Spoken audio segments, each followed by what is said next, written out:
Die rustelose gees van God is aan die werk. God se woord kom en dit stig konfrontasie. Dit sê 'n stryd aan met die magte van die duisternis.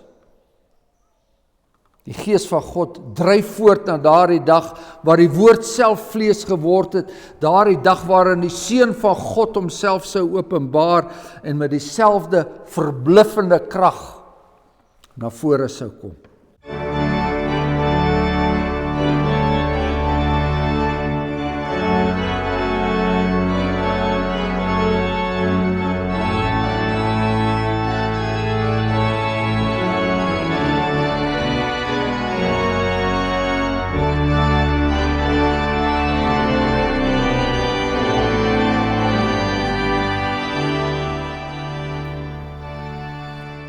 Kom ons bid saam.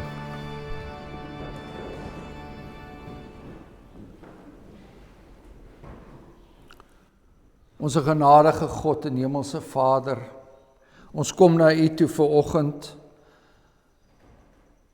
met skaamte, want ons is skuldig aan U wet. Ons is skuldig daaraan dat ons nie die heerlikheid en die genade wat ons in die Here Jesus Christus ontvang het, dat ons dit nie na regte waardeer nie. Ons bid dat U ons skulde sal vergewe, ons skuldelas van ons sal wegneem, dat U genadiglik ons sonde sal vergewe, soos ons gesing het.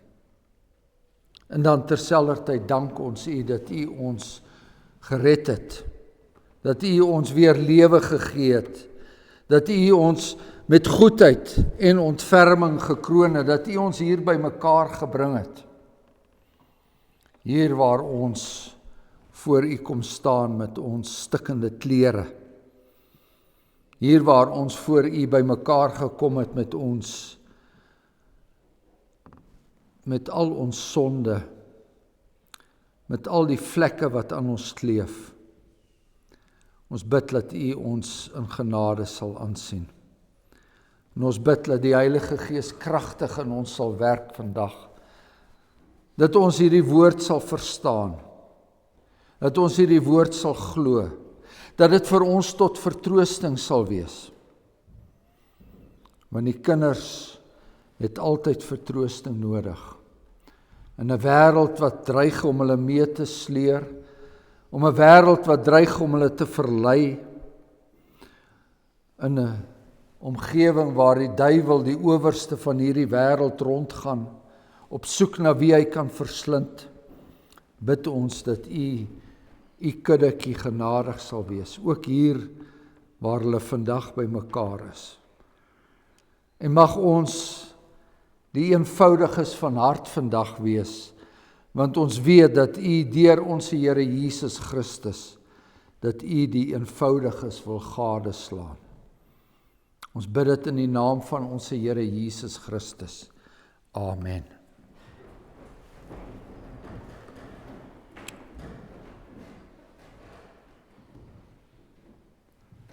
So ons het 3 skrifgedeeltes vandag.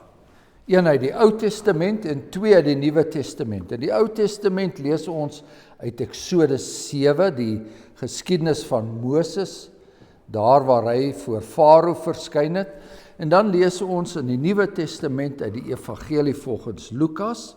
Ons lees Lukas 10 en dan ook uit die brief van die apostel Paulus aan die Romeine, Romeine 9. Maar eerstens, die Here het vir Moses gestuur met 'n boodskap aan Farao. Dit lees ons in Eksodus 7. En die Here het aan Moses gesê, kyk, ek stel jou as 'n God vir Farao en jou broer Aaron sal jou profeet wees. Jy moet spreek alles wat ek jou beveel en jou broer Aaron moet met Farao spreek sodat hy die kinders van Israel uit sy land laat uittrek. En ek sal Farao se hart verhard en my tekens en wonders in Egipte land vermenigvuldig. Maar Farao sal na julle nie luister nie. En ek sal my hand op Egipte lê en my leerskare, my volk, die kinders van Israel, deur groot strafgerigte uit Egipte land uitlei. Dan sal die Egiptenaars weet dat ek die Here is, as ek my hand oor Egipte uitstrek en die kinders van Israel tussen hulle uitlei. Moses en Aaron het toe gedoen soos die Here hulle beveel het, so het hulle gedoen. En Moses was 80 jaar en Aaron 83 jaar oud toe hulle met Farao gespreek het.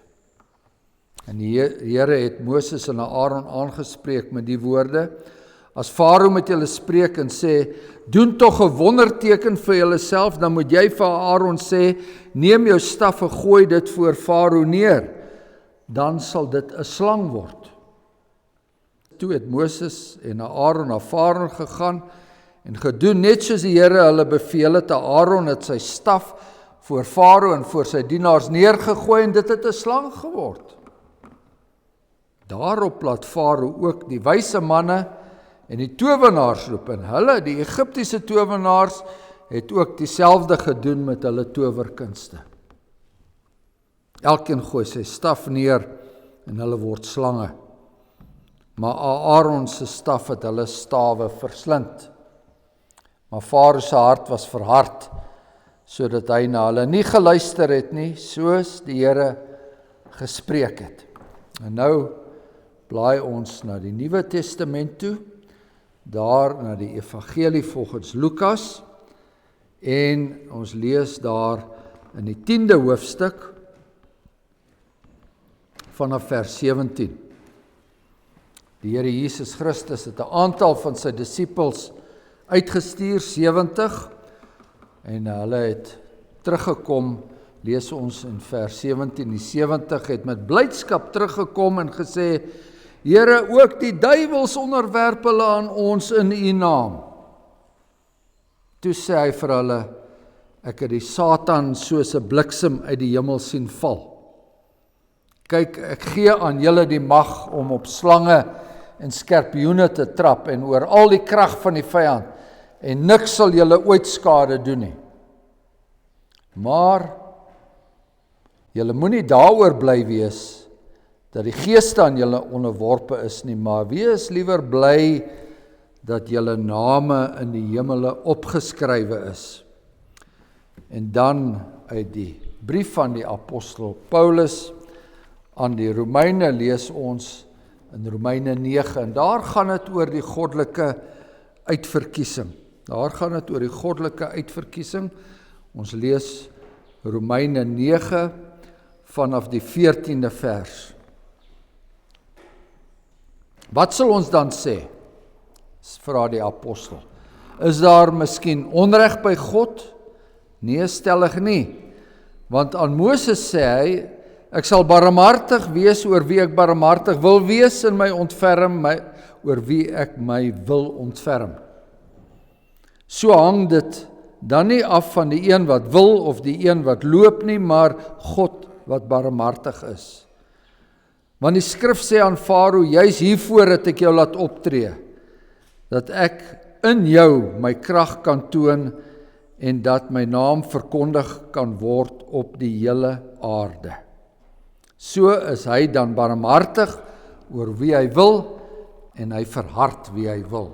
Dit is die woord van die Here en ons lees tot sover daaruit. Broers en susters, met die oog daarop dat ons dikwels met goddelike teenstrydighede of wat vir ons lyk soos teenstrydighede in ons lewens te doen kry, kyk ons vandag na Eksodus 7 vanaf die 10de vers.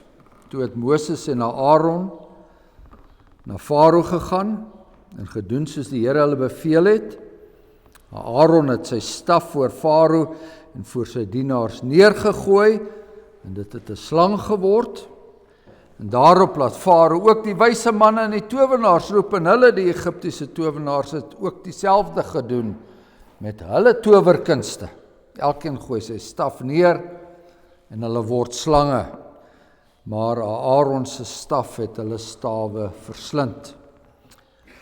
So broeders en susters, hier het ons met die eerste en ook die laaste waarskuwingsteken aan Farao te doen.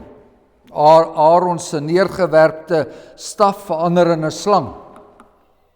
Dis wat vandag ons aandag vra. Een van die tekens en die wonders wat daar in die dae van Moses gebeur het, dae wat uiteindelik Egipte land bewend voor God se oordeele gelaat het. Dae van Moses wat uiteindelik die dae van ons Here Jesus Christus sou word. Nou ons weet wonder op wonder het gevolg, die wonders het plaag geword en die plaag het 'n volle 10 geword. Plaag om enerzijds genade aan God se volk, aan Israel te bewys, maar plaag om anderzijds die gerig aan Farao te voltrek. Wonder op wonder volg, sodat die seun van God uiteindelik uit Egipte land sou voortkom. Die eerste wonder in ons teksgedeelte is 'n waarskuwingsteken. 'n Teken waar volgens die Here vir Moses as 'n leier aan Farao bekendstel. 'n Teken waar volgens ek is wat ek is, homself aan Farao bekendstel. Aaron gooi sy staf voor Farao op die grond neer, dit verander in 'n reuse slang. 'n Ander vertaling kan ook lei, dit het 'n watermonster geword. Iets soos 'n slangmonster wat die Egiptenare aanbid het. Dieselfde slangwoord word ook in Esegiel gebruik en daar is dit met draak vertaal. Kyk, ek het dit teen jou, o Farao, koning van Egipte, jou groot draak wat in jou strome lê, wat sê, die strome is myne, en ek het daardie draak vir my gemaak, soos dit in Esegiel 29 staan. So Aaron gooi sy staf op die grond neer en dit verander in 'n draak, kan ons sê, 'n simbool van Egiptiese mag, wriemelende op die blink marmervloer daar van die paleis. Dit sê iets vir die Egiptenare. Die trotse Farao moet kennis neem, die teken wys dat die Egiptiese magsimbool niks is nie, niks in die hande van die ware God. Die Here het hierdie teken aan Moses en aan Aaron beloof en getrou aan sy woord, doen hy wat hy gesê het. Die rustelose gees van God is aan die werk. God se woord kom en dit stig konfrontasie. Dit sê 'n stryd aan met die magte van die duisternis. Die gees van God dryf voort na daardie dag waar die woord self vlees geword het, daardie dag waarin die seun van God homself sou openbaar en met dieselfde verbluffende krag na vore sou kom. Swyg voor die Here, o ganse aarde. Maar nou kom daar uit 'n ander hoek 'n ander krag voort. Ons lees daarop dat Farao ook die wyse manne en die towenaars roep en hulle, die Egiptiese towenaars, het dieselfde gedoen met hulle towerkunste. Elkeen gooi sy staf neer en hulle word slange. Dit wat die Here aan Moses gesê het, dit sal gebeur, dit het gebeur. Maar daar gebeur meer. Meer as wat die Here aan sy gesandte geopenbaar het. Daar gebeur nog iets. Iets wat ons onsself kan indink, dit moes vir Moses en Aaron in 'n verleentheid gelaat het. Die wonder wat die Here hulle gegee het, dit lyk asof dit gekanselleer word. Ek het ook profete, sê Farao. Ek het ook krag om wonders te doen. Kom wyse manne, kom towenaars en wys wat julle kan doen. Volgens die apostel Paulus se tweede brief aan Timoteus was hulle name Jannes en Jambres. Kom Jannes en Jambres, julle kan ons ook slange maak. Kom maak vir ons meer as een draak.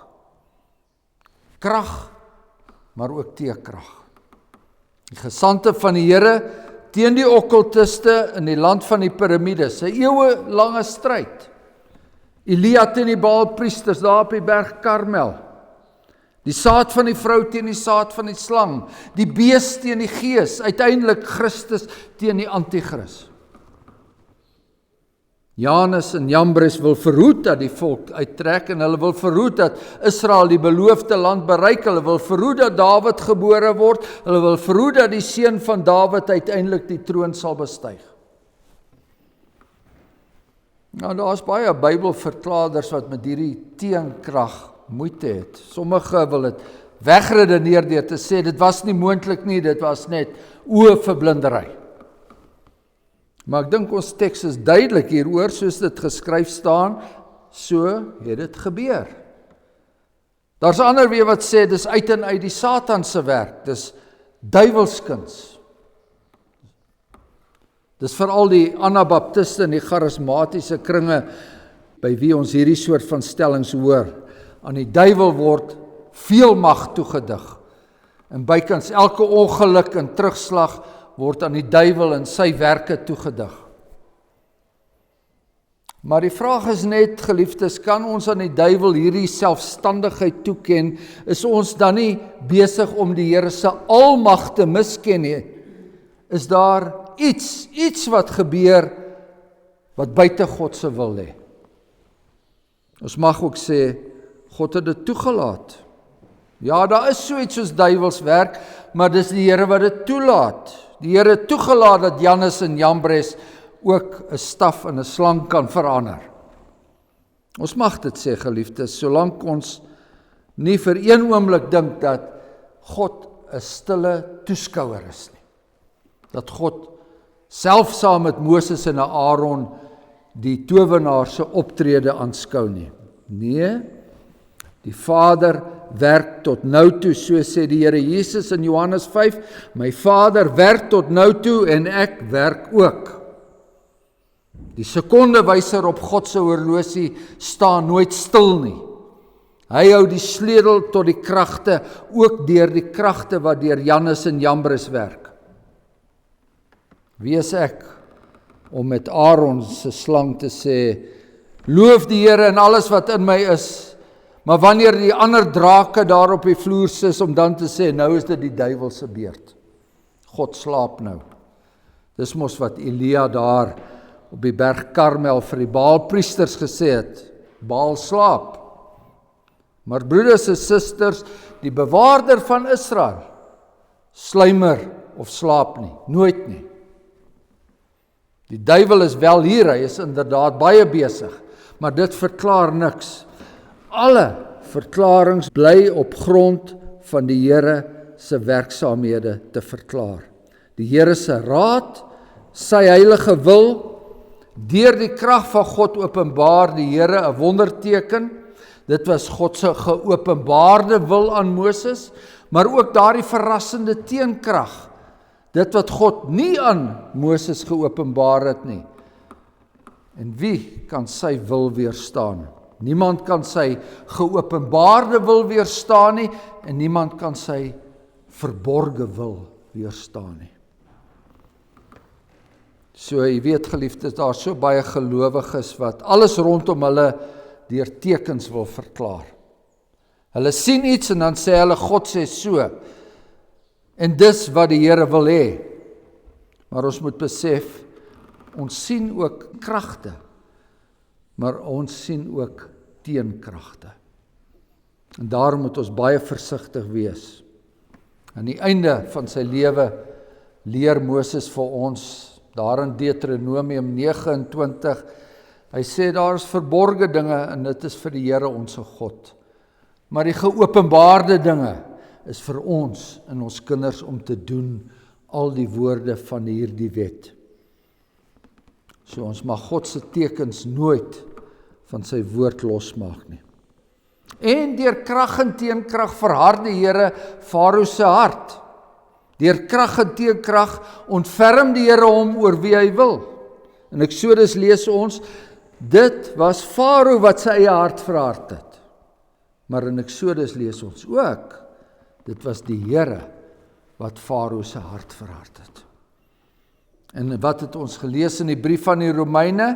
Wat sal ons dan sê, is daar onreg by God? Nee, stellig nie, want dan Moses sê, ek sal barmhartig wees, oor wie ek barmhartig wil wees, ek sal my ontferm, oor wie ek my wil ontferm. Die skrif sê aan Farao, Juis hiervoor het ek jou laat optree, dat ek in jou my krag kan toon. En dat my naam verkondig kan word oor die hele aarde. So is hy dan barmhartig oor wie hy wil en hy verhard oor wie hy wil. Juis hiervoor het die Here vir Farao laat optree. Deur sy towenaars laat optree. Deur sy verharding laat optree. Juis waarvoor? Dat hy sy krag aan Farao kan toon.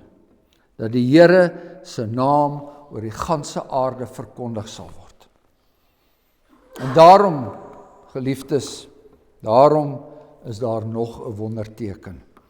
Daar gebeur nog iets daar in Farao se luisterryke raadsaal. Daar is 'n derde en 'n laaste teken. Iets wat Moses glad nie verwag het nie en iets wat Farao ook glad nie verwag het nie. Iets wat die Here se krag toon. Iets wat die naam van ek is wat ek is groot maak. Groot maak oor die hele aarde. Ten slotte verslind Aaron se staf hulle stawe. Die waterdraak wat van die Here se gesande kom, verteer die Egiptenare se drake. Dis die Here se vrymagtige optrede. Dis die Here se soewereine wil. Dis 'n krag wat Janus en Jambres sprakeloos laat, en dis ook 'n krag wat Moses en Aaron self verras laat toekyk. Die Here is die Here, en hy tree op soos dit hom behaag, en dit is sy geopenbaarde wil. Hy het dit aan Moses geopenbaar, hy openbaar dit aan ons deur sy woord, dit is sy geopenbaarde wil, om ons uit die slawehuis uit te lei, maar hy doen dit op sy manier. 'n manier wat ons en die wêreld verstom laat. Hy is die Here, hy is God almagtig, en hy wil sy seun uit Egipte land laat trek, en daar op die heuwels van Judea wil hy sy seun uiteindelik openbaar, en hy wil hom as die krag van God bekendstel. Hy wil hom met tekens en verstommende wonders laat optree. Maar dan is daar ook 'n teken wat weerspreek sal word, 'n krag wat ook 'n teenkrag sal ontlok. Maar kyk geliefdes, op die derde dag staan hy op. En wie sou nou ooit kon dink, wie sou nou ooit kon raai, dat dit moontlik was? 'n teenkrag is vandag weer aan die werk onder ons geliefdes. Die beloofde koms van Christus het op sy beurt weer die koms van die anti-kris ontlok. Die dier wat uit die see uit opkom, ons lees daarvan in Openbaring 13, dit trek biljoene bewonderaars, en God het aan hom gegee, en ons lees dit daar in Openbaring 13, God het aan hom 'n mond gegee, wat groot woorde uitspreek, 'n mond wat godslasterlike dinge uitspreek, net soos die Here ook 'n sekere krag aan die Egiptiese towenaars gegee het. Dit is ook aan hom gegee om oorlog te voer, daardie draak, teen die heiliges en om hulle te oorwin. Aan die dier is mag gegee oor elke stam en taal en nasie, en al die bewoners van die aarde sal hom aanbid, almal wie se name nie van die grondlegging van die wêreld af in die boek van die lewe geskrywe is nie. En dan in Openbaring 19, wanneer alles verlore lyk, dan lees ons van die Here se derde teken, sy laaste teken. En toe het ek die hemel geopend gesien, so skryf Johannes, en daar was 'n wit perd. En hy wat daarop sit word genoem getrou en waaragtig. En hy oordeel, en hy voer oorlog en geregtigheid. En ek het die dier en die konings van die aarde en hulle leers versameld gesien om oorlog te voer teen hom. Hom wat op die perd sit en teen sy leer, en daardie dier is gevange geneem, en saam met hom die valse profeet, wat die tekens in sy teenwoordigheid gedoen het. Lewend is die twee in die vuurpoel gewerp, die vuurpoel wat met swavel brand. So nou kan ons maar uitgaan, geliefdes. Saam met Moses en Aaron kan ons uitgaan, in die naam van die Here kan ons uitgaan. Ons kan sy geopenbaarde wil verkondig. Deur die Gees van God kan ons baie vermag. Baie meer miskien as wat ons dink moontlik is. maar daar sal ook teenkragte wees. Kragte wat eweens verbuisterend optree. En daarom dat die Here Jesus ook in Lukas 10 vir sy disippels sê, vir daardie gesandte wat hy uitgestuur het, sê, ek stuur julle soos lammers onder die wolwe, maak siekes gesond, verkondig die koninkryk van God. En baie het geglo, maar helaas baie het ook die kragte tekens verwerp. En dan lees ons verder, hoe die 70 met blydskap teruggekom het en gesê het, Here, ook die duiwels onderwerp hulle aan ons in U naam. En inderdaad, ons het selfs mag om op slange en skorpioene te trap. Maar dan sê die Here Jesus, moenie daaroor bly wees nie. Moenie bly wees dat die geeste aan julle onderworpe is nie. Maar wees liewer bly dat julle name in die hemel opgeskrywe is. Amen. Kom, laat ons dank.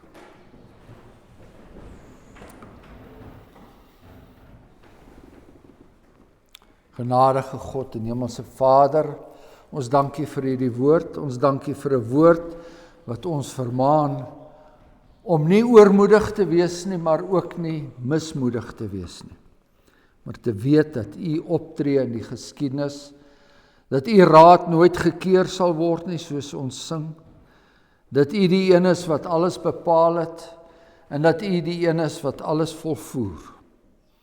En ons bid dat U vir ons deur hierdie wêreld vol teenkragte sal lei om telkens maar na vore te kom om U woord te verkondig. U woord wat skerper is as enige tweesnydende swaard wat sny deur murg en been. Om daardie woord te verkondig en te weet dat dit nie leeg na U toe sal terugkeer nie, maar 1000voudig vrug sal dra. Baie meer as wat ons ooit sal besef.